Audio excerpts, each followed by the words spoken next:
We are still talking about measures of relative position. So last time we spoke about percentile. Now we talk about quartiles.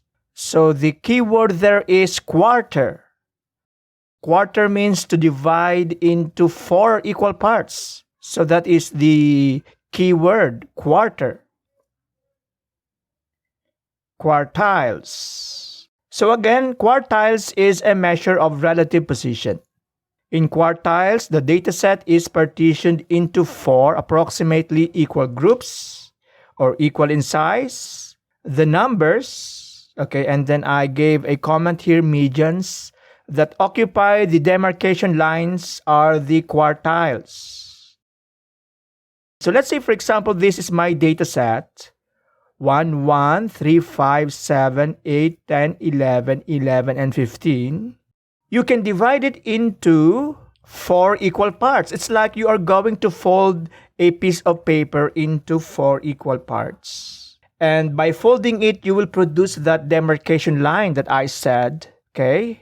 And that demarcation line will correspond to the medians, actually. So Q2, this one, the fold in the middle is going to be the median of your dataset. And we shall call it Q2. Now, the data values less than the median has its own median. How do you obtain that median? Well, you fold this into 2 and it will produce that demarcation line which I said, and that demarcation line will fall along the median of this subset, and we shall call it Q1. This set of data values that is greater than the median, it has its own median. Okay, we shall call that median your Q3 or third quartile. So again, the analogy here is you have a piece of paper, a strip of paper, you fold it. First, you fold it right there in the middle. That will be your median of the data set, which is your Q2.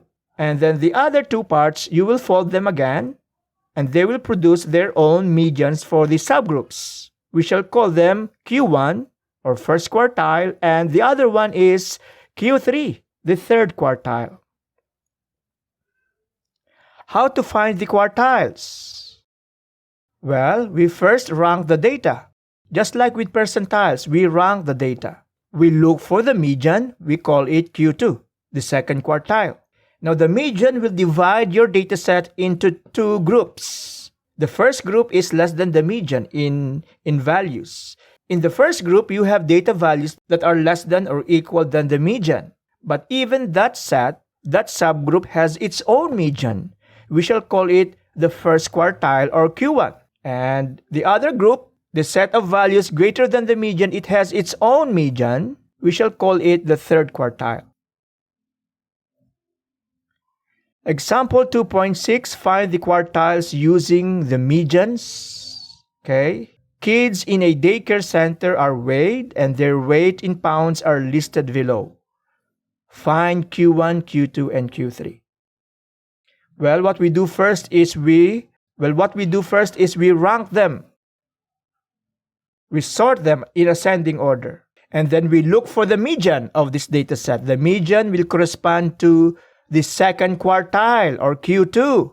What is the median here? Well, we have 11 elements in our data set. So the 6th element will be our median. That is our second quartile or Q2. So we shall now pay attention to the other 2 groups or subsets. We will find the median of the subset, that is 29. For the subset, the median is 29, and we shall call it Q1 or the first quartile. And for the second subset, the median is 33. We shall call it the third quartile.